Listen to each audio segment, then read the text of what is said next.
everybody, and thank you for tuning in to our Prepare for Prime Day 2-day virtual summit. Today's topic is the Amazon advertising checklist for Prime Day 2019. Just to go through a couple quick introductions. My name is Kirk Lutz. I am an Amazon advertising strategist here at Marketplace Strategy, and I am joined by my colleague Chandler as well. Today I'll let him introduce himself as well. Thank you, Kirk. My name is Chandler Walnsch, and I am also an advertising strategist, and I know we are really excited to kick off this webinar. Excellent. I'll hand it over to you for the first preliminary slide here. Awesome. So looking at Prime Day and its history, we want to know, why is it important for vendors and sellers, and more specifically advertisers, to ramp up their advertising spending during Prime Day every year. We found four data points that were provided by Amazon of 2018 Prime Day stats, and we just wanted to really dive into each of the four and give examples and reasons why this is very important. And all four of these points really back up what our purpose is with this checklist that we have created. So moving on to the first data metric would be the 180% average increase to July budgets. Prime Day every year occurs during the month of July, so average daily budgets more than doubled across the board, seeing record daily highs for advertisers. This is really important because the amount of traffic and the amount of people and the amount of eyeballs in general that are going to be on the Amazon platform during Prime Day is exponentially larger than any other time throughout the year, even during Black Friday, as well as the Christmas season. And what's important for advertisers is to make sure that they're prepared with their budgets so that they're not running out of campaign money and they're getting their advertisements being viewed throughout the whole Prime Day event. The second metric that we wanted to highlight was the 150 to 200% lift in ad impressions. So what this means is we're seeing that those who increased their budgets and take advantage saw that they were able to reap the benefits of an increased performance from advertising. So those who did actually increase their budgets in preparation for Prime Day saw almost 2 to 3 times a lift in the number of people and the number of instances where their ad was viewed. Again, this is very important because this does not occur throughout any other time of the year, and Prime Day is the one event every year where you can really take advantage of the severe increase of traffic on the Amazon platform. The third data point is the 100 to 150% lift in clicks on Amazon advertising. This is really important as well compared to the previous two metrics, because not only are a large amount of people seeing the ads, they're also clicking on them. So they're getting one step closer to purchasing the product through an advertisement. The traffic to their listings from this boost in product visibility resulted, again, in 100 to 150% lift. And this is very, very important, as I said before, because not only are people viewing the ad, they're also clicking on it, so they're getting one step closer. They're on the product detail page. They're getting that much closer to committing to a purchase of a product. And the final metric that we wanted to highlight was the 250 to 300% lift in attributed sales. Conversion rates remained relatively steady for the brands who opted to invest in campaigns and generate that sales velocity. And the fourth metric that we wanted to highlight was the 250 to 300% lift in ad attributed sales. So what this shows is that this is living proof that if you increase your budgets, if you prepare for Prime Day the right way, you're going to reap the great benefits that Prime Day has to offer for the vendors, sellers, and more specifically the advertisers on the Amazon platform. These four metrics, along with, I'm sure, another endless amount of metrics as well, give living proof to how important Prime Day is for vendors and sellers on the Amazon platform. Thanks for that recap on 2018 there, Chandler. So as we look forward to our checklist for 2019 Prime Day season, we have about 4 main points that we want to touch on. And the first one is kind of a checkpoint that we even want to check off before we even visit the advertising portion. This deals with two main ideas here, and first and foremost, you want to consider, what is that refined list of products that you want to advertise and promote through our Amazon advertising efforts. You may have already determined what those products are, whether they are historical bestsellers for you, whether they're products that you'll be running coupons or other supplemental deals on, and you want to kind of use advertising as another effort to get the word out on those deals. It could be based on product margins and wanting to promote the higher margin products, or it could be another different variable that you've determined on your end. Either way, you want to have a refined list and set list of products that you want to promote through advertising. And on top of that, you want to make sure that you have sufficient inventory levels. Based on the stats that Chandler had provided, we can see that Prime Day is a time during the year where Amazon sees such a drastic increase in metrics across the board. So having the proper inventory levels on the products that you're going to be promoting through advertising is extremely important to make sure that you can take advantage of this high traffic activity on Amazon during Prime Day. So moving into the bullet points here that we're going to be touching on related to advertising. First and foremost, we want to look at the campaign types that you can utilize. It's important to understand the purpose of each of these ad types that you have at your disposal through the Amazon advertising portal. And secondarily, it's also important on top of that to make sure that you clearly have your targeting initiatives defined. So whether you want to utilize branded versus non-branded approach, we'll dive into a couple more of these initiatives here later on. After you've established the ad types that you're going to be taking advantage of in those campaigns, it's really important to kind of lay out an advertising testing plan. You want to map it out ahead of time. We recommend at least 30 days prior to Prime Day. You want to execute based off of that, and then refine based on the variables that you're testing in the campaigns. We'll go into a little bit more detail here in the following slides. And lastly, the one thing that we want to touch on is while we're going to be seeing a lot of uptick in activity across Amazon, and particularly with the advertising piece, it's going to be really important and critical to have a system in place where you can monitor and maintain your bid and your budget levels across your campaigns in order to make sure that you're set up for success. So this slide here just touches on the three different ad types that we have and how they react with one another and kind of how they fit into the Amazon advertising ecosystem. From a sponsored brand standpoint, those are the ad units that are formerly considered the headline search ads. Those are really intended to capture a lot of that top of the funnel traffic. We see that the ability to win that real estate and the ad impressions in those ad units is more not a little more costly compared to the sponsored product ads, but when you are able to capture those impressions in those ad units, we're able to reap the benefits of having such high brand visibility, and that's going to be very critical during Prime Day with having so many people's eyes in Amazon searching across the entire platform. It's going to be critical to go after sponsored brand campaigns and maintain those ad units. And then looking at the sponsored products, that's where we're capturing a lot of middle of the funnel traffic.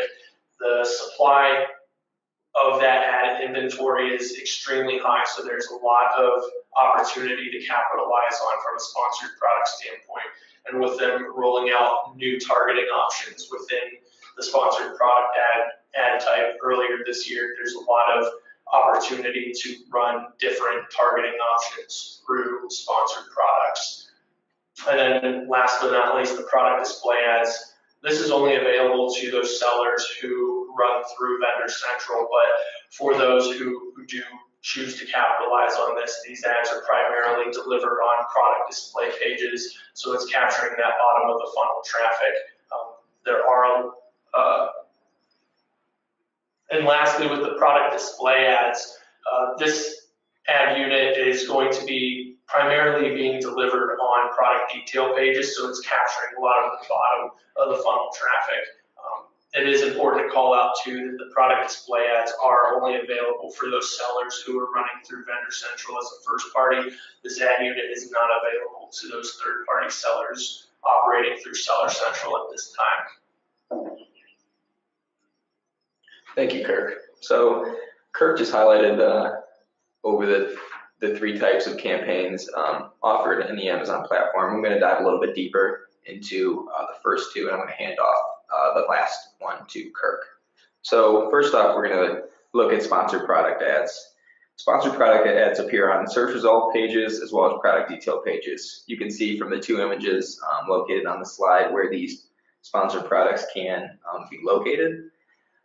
Sponsored product ads are interesting compared to the two other types of campaign types because of their high inventory. On a search results page, there can be as many as 8 sponsored product ad placements.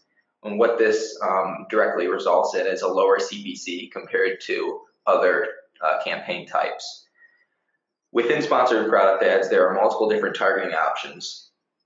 The first one is manual. Manual is just keyword based, so when constructing a sponsored product ad in manual type, you have the ability, to pick and choose what types of keywords you want the advertisements to appear on. The second type is automatic. Automatic is basically the opposite of manual in that with an automatic sponsored product campaign, you do not have the ability to input your own keywords, and what the automatic type allows you to do is Amazon's going to use its own algorithm to pick and choose what types of keywords and potential consumers this type of advertisement shows up that would best maximize your chance of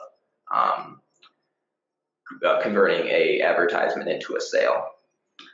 Moving on to the third type of targeting option is category. So with category, you're able to target maybe competitors' products within the same category, maybe the category of the ASIN that you're advertising that it's located in, as well as complementary products that you might also sell.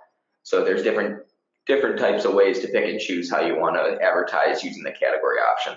The fourth and final different targeting option is the ASIN product targeting option. And what the ASIN option is going to allow you to do is to input specific ASINs that you want this advertisement to show up on, whether it be on the product detail page as well as the search results page that this specific ASIN might show up in.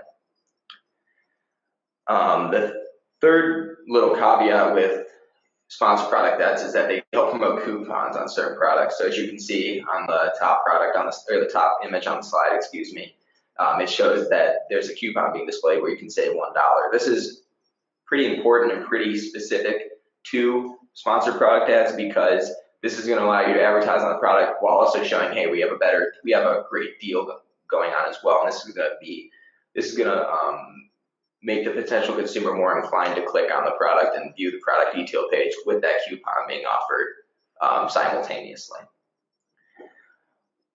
The other great thing about sponsored product ads is that you can conduct keyword research using the reports that are offered inside AMS as well as the Seller Central advertising platform. With these keyword reports, you're able to pull in data about what keywords are converting sales, helping sales, while on the alternative side, what keywords are just wasting spend that you can eliminate and further optimize your campaigns.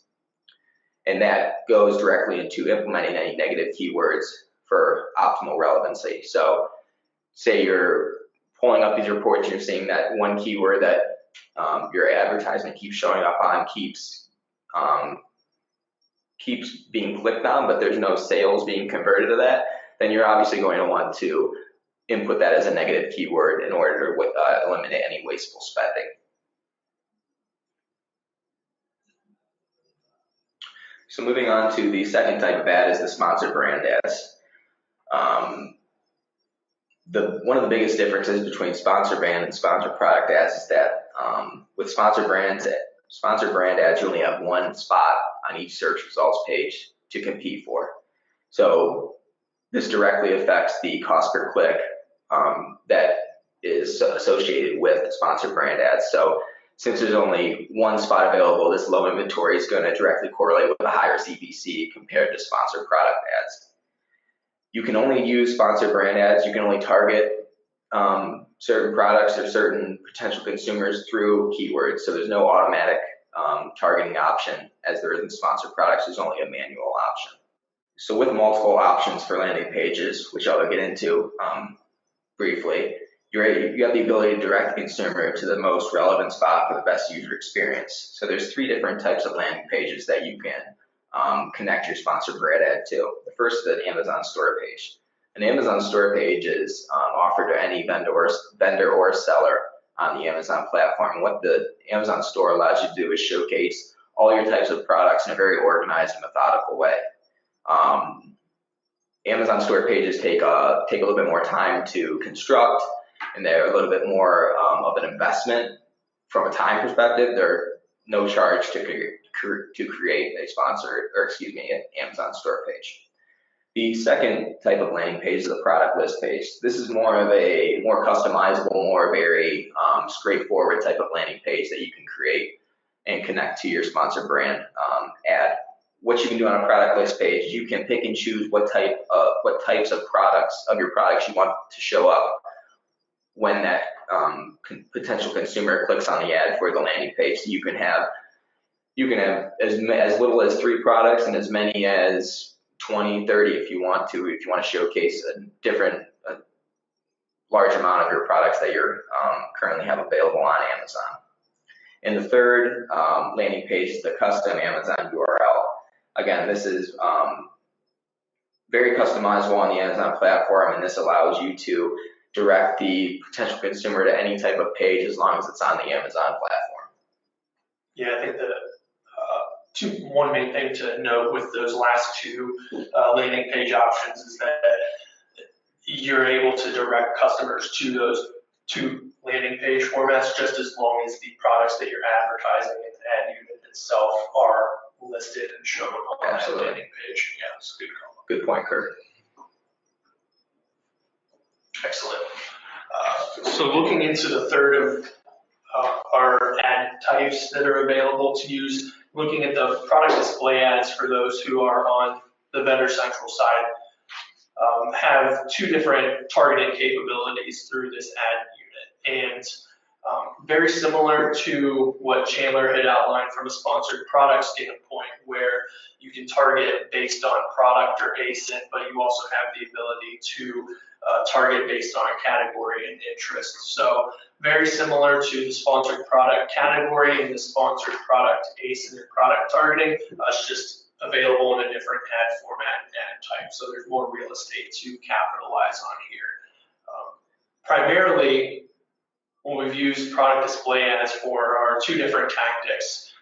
First being a defensive mechanism, so you can ensure coverage across all of your products by targeting your products to be delivered on your product detail pages.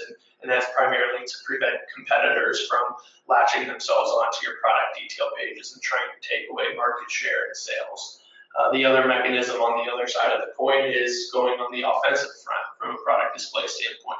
And that would be taking your products and targeting competitors' products or kind of going after complementary products. So in the example, in the screenshot to the right-hand side, you can kind of use the frequently bought together box on product detail pages to guide your insights and your strategy from a product display standpoint. So if you were Sharpie in this instance, it might be a good idea to try to target your product on either staplers, tape dispensers, other types of office supplies to kind of go after those complementary products and gain that visibility that way.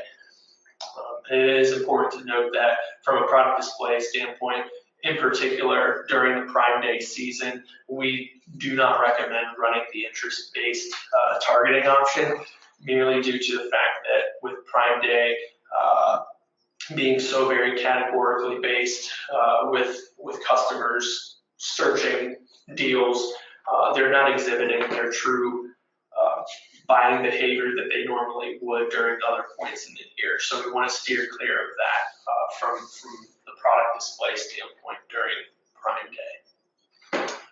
So that wraps up our overview on the three different ad types. As we move forward, we are going to dive into a little bit more detail the testing plan that we would recommend and how to execute that from an advertising standpoint. Absolutely. Thank you, Kirk. So what we've gone through already and what we've made pretty obvious and pretty clear is that during Prime Day and a couple days, the days leading up to Prime Day, you need to adjust your bids and your budgets accordingly. But what we want to express and explain furthermore is how important it is to prepare for Prime Day a month, 2 months, and 2 months prior to Prime Day beginning. In order to make the most out of your campaigns during Prime Day, it's best to map out a testing plan that leads up to the event. And what we suggest with this testing plan is that you have test campaigns that run for at least 30 days. And why we came up with 30 days is that this is a time frame that allows the data to really collect and paint a clear picture on what exactly is working, what might not be working, compared to similar campaigns, as well as just the overall campaign platform as well to know.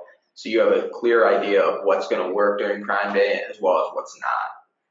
Having a rigorous test conducted by the time Prime Day rolls around will help you get the most out of your advertising dollars. Again, as I said before, and as noted previously, the competition and the traffic is so intense during Prime Day that you really you can't afford to waste any ad dollars and any budget that you've set aside for Prime Day during the event, just because of the amount of advertisers as well as the amount of potential consumers visiting the site day in and day out during Prime Day.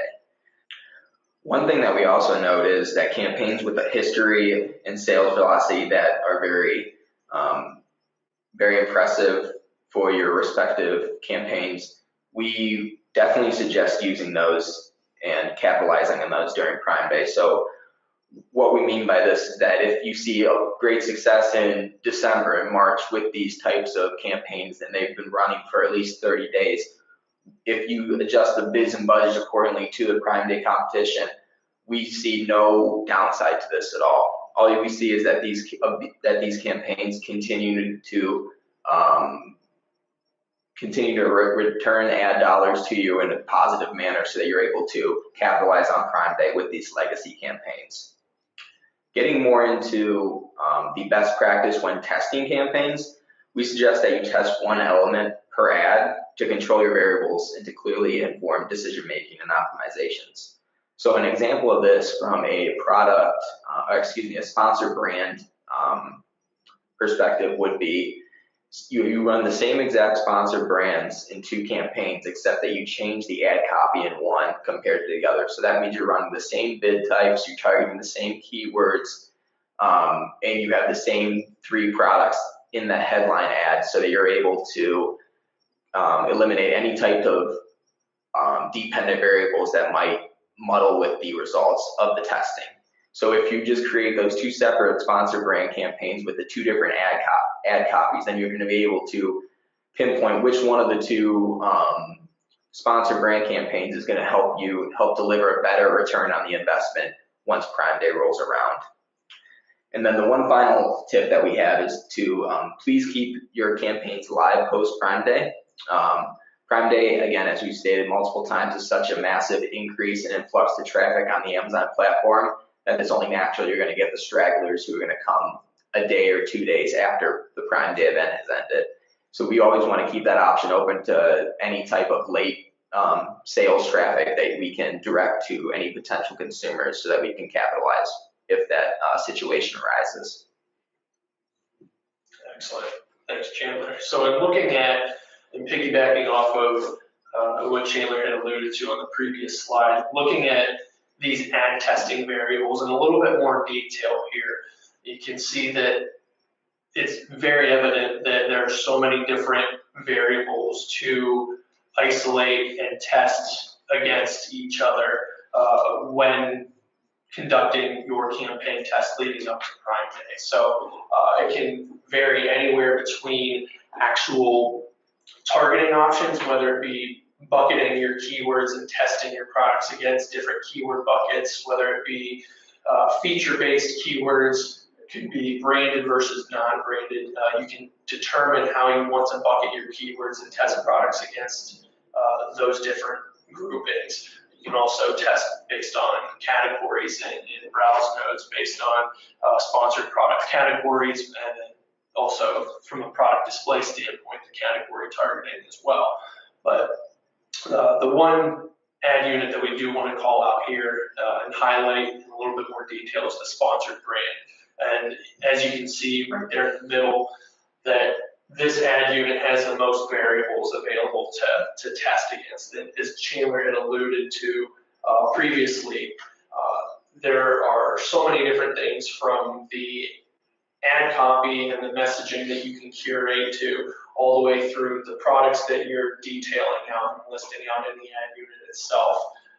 You're able to kind of manipulate the contents of that ad type in any way, shape, or form in order to appeal to your target audience as best as possible. And you can pretty much set up the exact two campaigns side by side and just change one of those variables in order to kind of get a gauge and a sense of what is resonating with your audience. And we highly recommend that you test not only one different variation, but multiple different variations so that you can get as much data collected as possible in order to understand by the time that Prime Day rolls around and you're capitalizing off of your ad dollars during that time frame, that you have a really clear sense of what your target audience is reacting to, whether it be a specific ad message or that there are certain products displayed in your ads that they are really appeal to, that's enticing them to click on your ads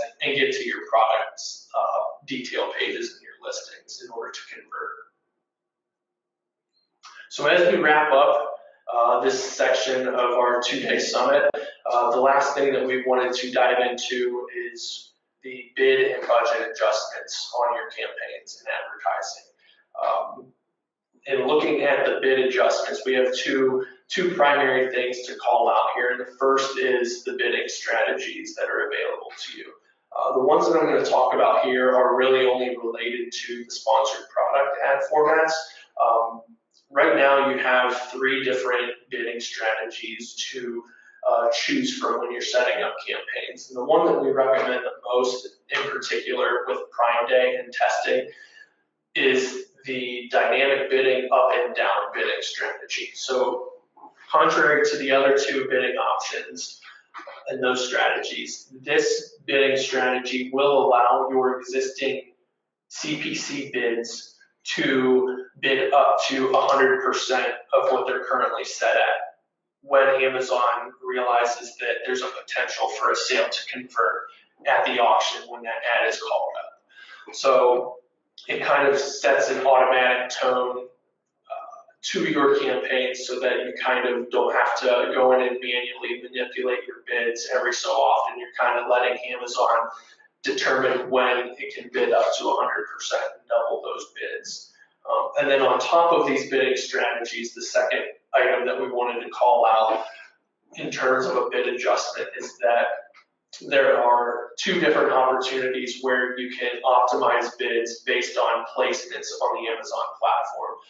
First one being top of search in the search results pages for the first page in particular, and then the product detail pages. So on top of setting your bidding strategy at the campaign level to bid up and down, you also have the ability to bid up an additional 900, up to an additional 900% in order to win those ad placements either on top of search or product detail pages. And you can even utilize these variables as well in your testing, whether you want to test products that are optimized for top of search or optimized for product detail pages, and kind of do an A/B test in that manner as well, and then just see where they're starting to perform better and then optimize accordingly.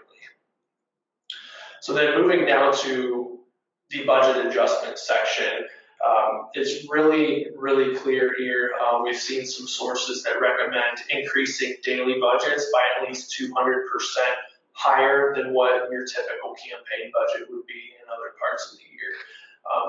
And we definitely agree with that. However, it's really important that regardless of how high you increase your campaign budgets leading up to and during the Prime Day time frame, that you do enact some type of system where you are consistently and on an ongoing basis monitoring those campaign budgets so that you are not capping out your campaigns early morning, midday, and then subsequently missing out on potential sales that could have occurred as a result. So Amazon does send out email notifications on your account based on when campaigns are starting to reach that 80% threshold of the daily budget. So you can also follow along from an email standpoint and monitor, but we highly encourage you to have a system intact to monitor those budgets regardless of how high you set them so that you aren't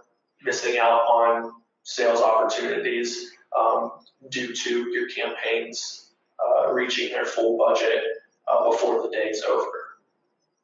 And then the last thing that we wanted to call out here is that if you do have a mass amount of campaigns set up and the amount of manual time that it takes to optimize bids and budgets can get overwhelming at times, the one thing that we do want to call out is the bulk operations tool that is available to you in the advertising interface. It's available in both Seller Central and Vendor Central.